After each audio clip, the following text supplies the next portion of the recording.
ഞാൻ വേണമെങ്കിൽ ഉപ്പാനെ കൊണ്ടാക്കി തരാൻ പറയാ. നോക്കിയെന്ന് വേണ്ട.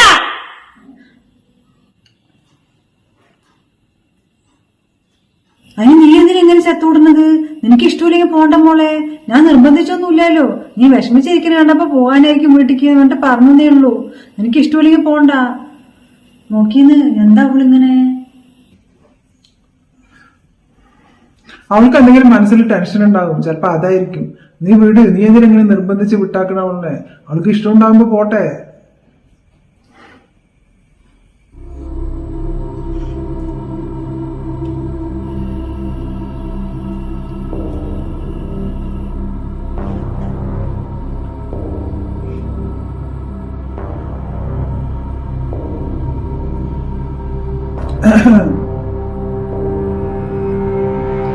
എന്നെ തല്ലിക്കൊല്ലാനുള്ള ദേഷ്യം ഉണ്ടാവില്ലെന്ന് എനിക്ക്. ആ ദേഷ്യേ കയ്യിൽ തന്നെ വെച്ചാൽ മതി. നടക്കില്ല മോളെ.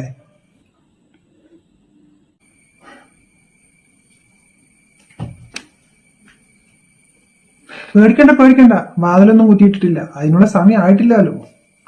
ഞാനും നീയും തമ്മിലുള്ള ഈ കാര്യങ്ങളൊക്കെ അവളുടെ അടുത്ത് പറയാനാണ് നിന്റെ ഭാവമെങ്കിലുണ്ടല്ലോ, അവളെ ഞാനേ ആരും അറിയാണ്ട് കൊല്ലും. പിന്നെ നിനക്കറിയാലോ, നീയും ഞാനും ഈ വീട്ടിൽ തനിച്ച്. ആലോചിച്ച് നോക്ക് നീ. അതുകൊണ്ട് ആലോചിച്ചും കണ്ടിട്ടേ തീരുമാനിച്ചാൽ മതി പ്രതികരിക്കണോ വേണ്ടയോ എന്നുള്ളത്. മനസ്സിലാവണ്ട? വെറുതെ എന്തിനാ ആ പാവത്തിന് നീയായിട്ട് കൊല്ലാൻ നിൽക്കുന്നത്? കാര്യങ്ങൾ മനസ്സിലായില്ലേ ഞാൻ പറഞ്ഞതിന്റെ?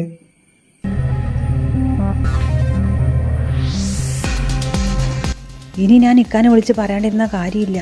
ഇക്കാനെ വിളിച്ച് പറയട്ടെ. ഇനി മറ്റേ ഉമ്മാനെ കൊന്നാലോ? ഇക്കാ, എനിക്കൊരു കാര്യം പറയാനുണ്ട്. എന്താണ്? പറ. നിങ്ങളുടെ വാപ്പ നമ്മൾ വിചാരിച്ച പോലെയൊന്നുമല്ല. എന്റെ അടുത്ത് നിങ്ങളുടെ വാപ്പ എങ്ങനെയൊക്കെ പെരുമാറണമെന്നറിയോ?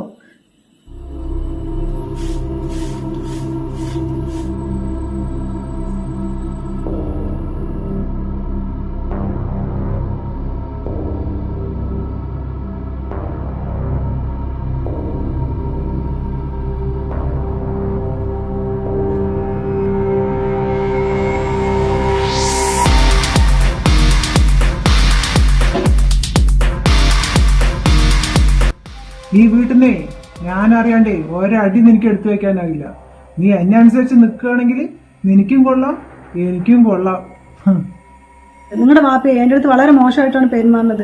ഞാൻ നിങ്ങളുടെ അടുത്ത് പറയാണ്ട് നിന്നതാണ്. എന്തെല്ലാം പ്രശ്നങ്ങൾ ഉണ്ടായിട്ടുണ്ടെന്ന് അറിയോ ഈ വീട്ടില്? ആരിനെ കുറിച്ച് എന്താണ് നീ പറയണത്? എന്റെ വാപ്പാനെ കുറിച്ചാണ് നീ എന്റെ അടുത്ത് പറയണത്? നാക്കിന് എല്ലില്ലാന്ന് പറഞ്ഞിട്ട് കണ്ണി കണ്ടതും പറയാൻ നിന്നാലുണ്ടല്ലോ. നിനക്ക് എന്തെങ്കിലും വേറെ കാര്യങ്ങൾ നടക്കാൻ വേണ്ടിട്ടേ എന്റെ ഉപ്പാനെ അതിനെ ഇരയാക്കണ്ട. മനസ്സിലാവണ്ടടി? ഉപ്പാനെ എന്നെയും തമ്മിൽ തെറ്റിപ്പിച്ചിട്ട് നിനക്ക് ആ മനാഫിന്റെ കൂടെ പോകാനല്ലടി. എനിക്ക് അറിയടി നിന്റെ സ്വഭാവം. ഉപ്പ എല്ലാം പറഞ്ഞടി എന്റെ അടുത്ത്. നിന്റെ ഒരു ആഗ്രഹവും നടക്കില്ലടി. ഞാൻ വരുന്നുണ്ടങ്ങട്. നിന്നെ ഞാൻ അടിയന്തരം കഴിക്കും. പറഞ്ഞല്ല വേണം. ഇക്ക, ഞാൻ പറഞ്ഞതൊക്കെ സത്യമാണ്. നിങ്ങളുടെ വാപ്പ എൻ്റെ അടുത്ത് ഇങ്ങനെയൊക്കെയാണ് മോശമായിട്ട് പെരുമാറുന്നത്. നിങ്ങളെ കൊണ്ട് ഞാൻ എങ്ങനെ ഇനി പറഞ്ഞ് മനസ്സിലാക്കുക? ഇനി മേലെ ഇങ്ങനെ വല്ലതും എന്റെ ഉപ്പാനെ പറ്റി പറഞ്ഞാലുണ്ടല്ലോ, വെച്ചിട്ട് പോടി പോണം. എങ്ങനെ പറഞ്ഞു മനസ്സിലാക്കും ഞാന്? എന്താ നീ? ഞാൻ പറഞ്ഞതൊക്കെ നിന്റെ ഭർത്താവിന്റെ അടുത്ത് പറഞ്ഞു കൊടുത്താ?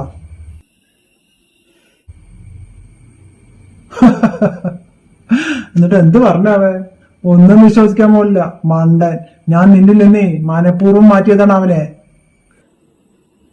ഇപ്പൊ മനസ്സിലായില്ലേ എനിക്ക്? ഈ വീട്ടിലെ എന്നെ അനുസരിച്ച് നിൽക്കുക എന്നുള്ള ഓപ്ഷൻ മാത്രമേ ഉള്ളൂ എനിക്ക്. ഇനിയിപ്പൊ നീ ഇത് എന്റെ ഭാര്യന്റെ അടുത്ത് പറഞ്ഞു നോക്കി, അവളെന്താ പറയാന്നറിയോ? എന്ത് പറഞ്ഞടി? എന്റെ കെട്ടിയവൻ നീ ആരാന്നാ വിചാരിച്ചത്? നിന്റെ പിന്നാലെ വാലാട്ടി നടക്കുന്ന ഒരു പെൺകൊന്തനാണെന്നാ നീ എന്ത് കരുതി എന്റെ കെട്ടിയവനെ പറ്റിയിട്ട്? ഇന്നേ വരെ എന്നെ ഒഴിച്ചിട്ട് വേറൊരു പെണ്ണിന്റെ മുഖത്ത് നോക്കാത്ത ഒരു മനുഷ്യനാണ്. അയാളിനെ കുറിച്ച് പറഞ്ഞത് നോക്കവള്. ഇനി മേലാൽ എന്റെ കെട്ടിയവനെ പറ്റി വല്ലതും പറഞ്ഞാലുണ്ടല്ലോ. ഇങ്ങനെ പറയും നീ അവളുടെ അടുത്ത് പറഞ്ഞു കഴിഞ്ഞാ. അവളൊരു പൊട്ടത്തി. ഇതാ നോക്ക്.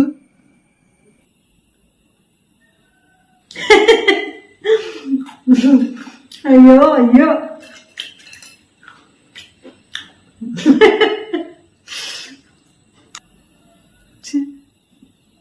അവൾക്ക് എന്തെങ്കിലും തിന്നാനും ഒരു മൊബൈൽ ഫോണും കിട്ടിയാൽ മതി, പിന്നെ അതിലിരുന്നോളും. ഒരു പൊട്ടത്തി. എങ്ങനെയാണ് അവളിലേക്ക് സ്നേഹിക്കാൻ തോന്നുക? നോക്ക്, ഒരു വീപ്പക്കുറ്റി പോലെ ഇരിക്കുന്നു. എല്ലാ അസുഖവും ഉണ്ട്, ഷുഗറും കൊളസ്ട്രോളും ഒക്കെ.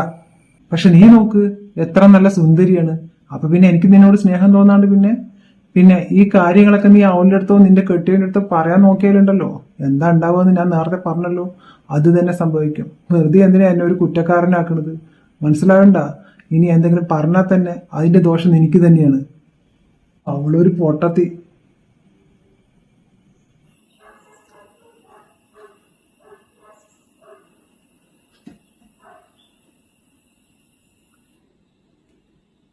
ഞാൻ നിങ്ങളുടെ സ്വന്തം മകന്റെ ഭാര്യയല്ലേ, എന്നോട് ഇങ്ങനെയൊക്കെ പെരുമാറാൻ നിങ്ങൾക്ക് എങ്ങനെയാണ് മനസ്സ് വരുന്നത്? അവനാ എന്റെ സ്വന്തം മകനാ, അവൻ എന്റെ മകനേ അല്ല. എനിക്കും അവൾക്കേ മക്കളില്ല, അവളൊരു മച്ചിയാണ്. ഞാൻ ഈ വീട്ടിൽ വെറും ഡ്രൈവർ മാത്രമായിരുന്നു. അവൾക്ക് എന്നോട് പ്രേമം, പിന്നെ എനിക്കും പ്രേമം തോന്നാണ്ടിരിക്കില്ലല്ലോ. ഈ സ്വത്തുക്കളുടെയൊക്കെ ഒരേ ഒരു അവകാശിയാണല്ലോ. സ്വാഭാവികമായിട്ടും എനിക്കും സ്നേഹം തോന്നി. ഞങ്ങൾ തമ്മിൽ കല്യാണം കഴിച്ചു. പിന്നെ ഞങ്ങൾക്ക് കുട്ടികളൊന്നും ഉണ്ടായില്ല. അപ്പൊ അവൾക്ക് ഒരേ നിർബന്ധം, ഈ സ്വത്തുക്കൾക്കൊക്കെ ഒരു അവകാശി വേണ്ടേന്ന്. അങ്ങനെ ദത്തെടുത്തതാണ് നിന്റെ കെട്ടിയവനെ. മനസ്സിലാവണ്ട. അല്ലാണ്ടേ അവൻ എന്റെ സ്വന്തം മകനൊന്നുമല്ല. അവള് പിന്നെ സ്വാഭാവികമായിട്ട് നിന്റെ ഭർത്താവിനെ സ്വന്തം മകനെ പോലെ കണ്ട് വളർത്തി വലുതാക്കി പഠിപ്പിച്ച് പിന്നെ വലുതായി കഴിഞ്ഞ് കല്യാണം കഴിച്ചു കൊടുക്കണമല്ലോ. അങ്ങനെ കല്യാണം കഴിച്ചു കൊടുത്തു. അപ്പോഴാണ് നിന്നെ ഞാൻ കാണുന്നത്. അപ്പോഴാണ് എന്റെ മനസ്സിലൊരു സമാധാനം വീണത്. നിന്നെ എനിക്ക് കിട്ടുമല്ലോ എന്ന് ഓർത്ത്. അതുകൊണ്ട് തന്നെയാണ് അവനെ ഞാൻ ദൂരേക്ക് ജോലിക്ക് പറഞ്ഞു വിട്ടത്, നിന്നെ എനിക്ക് സ്നേഹിക്കാൻ വേണ്ടിയിട്ട്. ഈ മച്ചനെ ഇട്ടറിഞ്ഞിട്ട് ഞാൻ പോകാൻ നിന്നതാണ് ഒരുപാട്. ഇവളുടെ കൂടെയുള്ള ജീവിതം വെറും വേസ്റ്റ് ആണ്. പിന്നെയാണ് ആലോചിച്ചത് ഇത്രയും സ്വത്തുക്കളൊന്നും കിട്ടില്ല എന്നാണ്. പിന്നെ അങ്ങനെ കടിച്ചു പിടിച്ച് നിന്നതാണ്. നിന്റെ ഭർത്താവിനൊന്നും ഈ സത്യങ്ങളൊന്നും അറിയില്ല ഇതുവരെയും. നിനക്ക് മാത്രമാണ് ഇപ്പൊ ഈ കാര്യങ്ങളൊക്കെ അറിയുന്നത്. നിന്റെ അടുത്ത് ഞാൻ ഇനി ഒന്നും മറച്ചു വെക്കില്ല. നിന്നെ എനിക്ക് അത്രയ്ക്ക് ഇഷ്ടമാണ്. അതുകൊണ്ടാണ് ഞാൻ ഇത്രയും വലിയ സത്യം നിന്റെ അടുത്ത് ഇപ്പൊ പറഞ്ഞത്. നീ ഇനി അവന്റെ അടുത്ത് പറയണ്ട. ഇനി നീ തന്നെ പറ. നിന്നെ ഞാൻ ഇങ്ങനെ സ്നേഹിക്കുന്നതിലേ എനിക്ക് ഒരു കുറ്റബോധം തോന്നേണ്ട ആവശ്യമില്ല. നീ നോക്ക് എത്ര സുന്ദരിയാണ്. ഛീ, നീ എന്നെ സ്നേഹിച്ചിട്ടേ ഈ വീട്ടിൽ നിന്നാ നിനക്ക് ഈ വീട്ടിൽ ഒരു റാണിനെ പോലെ ഇരിക്കുക. നിന്റെ ഭർത്താവേ ഒരു മരം മണ്ടനാണ്. നീ നോക്ക് ഇങ്ങനെയൊക്കെ പറഞ്ഞിട്ട് കൂടി അവൻ വിശ്വസിച്ച? ഇല്ല, വിശ്വസിക്കില്ല. പോട്ടെ. ഇനി നീ എത്ര തലകുത്തി നിന്നാലും നിന്നെ അവൻ വിശ്വസിക്കാനും പോണില്ല. വിശ്വസിക്കാണ്ടിരിക്കാനേ അവന്റെ അടുത്ത് ഞാൻ വേറൊരു കാര്യം പറഞ്ഞിട്ടുണ്ട്. അതുകൊണ്ട് മോൾ എണിച്ചിട്ടേ നല്ല കുട്ടിയായിട്ട് മുഖമൊക്കെ കഴുകിയിട്ട് ഉപ്പാക്ക് ഒരു നല്ല സ്ട്രോങ്ങില് നല്ല മധുരത്തിൽ ഒരു ചായ ഇട്ടിട്ട് വാ. ഓ, ഞാൻ എത്ര പറഞ്ഞിട്ട് ഇക്കാക്ക് മനസ്സിലാവണില്ലല്ലോ. ഈ വീഡിയോ ഇക്കാക്ക് അയക്കാം. ഇനിയെങ്കിലും മനസ്സിലാക്കട്ടെ സത്യങ്ങൾ. എന്നാലും അവള് എന്റെ ഉപ്പാനെ പറ്റിയിട്ട് എന്തിനാ ഇങ്ങനെ നുണ പറഞ്ഞത്? ഇതെന്താ മെസ്സേജ് അയച്ചിട്ടുണ്ടല്ലോ അവള്. അവനാ, അവൻ എന്റെ സ്വന്തം മകനാ. അവൻ എന്റെ മകനേ അല്ല. എനിക്കും അവൾക്കേ മക്കളില്ല, അവളൊരു മച്ചിയാണ്. ഞാൻ ഈ വീട്ടിൽ ഡ്രൈവറായിരുന്നു. അവൾക്ക് എന്നോട് സ്നേഹം തോന്നി. ഞാൻ അവളുടെ കല്യാണം കഴിച്ചു. പിന്നെ ഈ സ്വത്തുക്കളുടെയൊക്കെ അവകാശിയായി. പിന്നെ ഞങ്ങൾക്ക് കുട്ടികളൊന്നും ഉണ്ടായില്ല. അപ്പൊ അവൾക്ക് ഒരേ നിർബന്ധം, ഈ സ്വത്തുക്കൾക്കൊക്കെ ഒരു അവകാശി വേണ്ടേന്ന്. അങ്ങനെ ദത്തെടുത്തതാണ് നിന്റെ കെട്ടിയവനെ. മനസ്സിലാവണ്ട. അല്ലാണ്ടേ അവൻ എന്റെ സ്വന്തം മകനൊന്നുമല്ല. അവള് പിന്നെ സ്വാഭാവികമായിട്ട് നിന്റെ ഭർത്താവിനെ സ്വന്തം മകനെ പോലെ കണ്ട് വളർത്തി വലുതാക്കി പഠിപ്പിച്ച് പിന്നെ വലുതായി കഴിഞ്ഞ് കല്യാണം കഴിച്ചു കൊടുക്കണമല്ലോ. അങ്ങനെ കല്യാണം കഴിച്ചു കൊടുത്തു. അപ്പോഴാണ് നിന്നെ ഞാൻ കാണുന്നത്. അപ്പോഴാണ് എന്റെ മനസ്സിലൊരു സമാധാനം വീണത്. നിന്നെ എനിക്ക് കിട്ടുമല്ലോ എന്ന് ഓർത്ത്. അതുകൊണ്ട് തന്നെയാണ് അവനെ ഞാൻ ദൂരേക്ക് ജോലിക്ക് പറഞ്ഞു വിട്ടത്, നിന്നെ എനിക്ക് സ്നേഹിക്കാൻ വേണ്ടിയിട്ട്. നിന്റെ ഭർത്താവിനൊന്നും ഈ സത്യങ്ങളൊന്നും അറിയില്ല. ഇപ്പൊ നിനക്ക് മാത്രമേ ഈ കാര്യങ്ങളൊക്കെ അറിയുള്ളൂ. ഇനി നീ പറ, ഞാൻ ഇങ്ങനെയൊക്കെ ചെയ്യുന്നതിലേ എനിക്ക് ഒരു കുറ്റബോധം തോന്നേണ്ട കാര്യമില്ല. മനസ്സിലാവണ്ട. അവൻ എന്റെ സ്വന്തം മകനാണെങ്കിലല്ലേ എനിക്ക് കുറ്റബോധം തോന്നേണ്ട കാര്യമുള്ളൂ. നീ നോക്ക് എത്ര സുന്ദരിയാണ്. നീ എന്നെ സ്നേഹിച്ചിട്ടേ ഈ വീട്ടിൽ നിന്നാ നിനക്ക് ഈ വീട്ടിൽ ഒരു റാണിനെ പോലെ ഇരിക്കുക. നിന്റെ ഭർത്താവേ ഒരു മരം മണ്ടനാണ്. നീ നോക്ക് ഇങ്ങനെയൊക്കെ പറഞ്ഞിട്ട് കൂടി അവൻ വിശ്വസിച്ച? ഇല്ല, വിശ്വസിക്കില്ല. പോട്ടെ. ഇനി നീ എത്ര തലകുത്തി നിന്നിട്ട് എന്തൊക്കെ പറഞ്ഞാലും അവൻ വിശ്വസിക്കാനും പോണില്ല. വിശ്വസിക്കാണ്ടിരിക്കാൻ വേണ്ടിട്ടേ അവൻ്റെ അടുത്ത് ഞാൻ വേറൊരു കാര്യം പറഞ്ഞിട്ടുണ്ട്. മനസ്സിലാവണ്ട. ഞാനും നിന്റെ ഉമ്മയില്ലാത്ത നേരത്തെ ഇനി മറ്റേ അവൻ ഇവിടെ വന്നോന്നറിയില്ല. ഒരിക്കൽ പായസം കൊണ്ട് കൊടുത്തു എന്നൊക്കെ കേട്ടു. അപ്പൊ ഞങ്ങളില്ലാത്ത നേരത്തെ ഇനി സംസാരിക്കണ്ടോന്നൊന്നും അറിയില്ല. ഇനി എന്തൊക്കെ പറഞ്ഞു കൊടുക്കണ്ടോ ആർക്കറിയാ. അല്ല, ഇപ്പത്തെ കാലം അങ്ങനെയാണേ. പെൺകുട്ടികളിൽ ഒന്നും വിശ്വസിക്കാനും കൊള്ളൂല.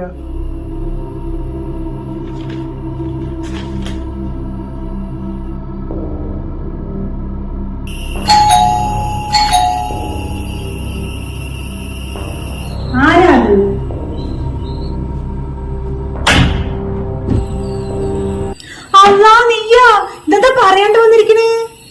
നോക്കിയത് ഇതാ മകൻ വന്നിരിക്കുന്നത്.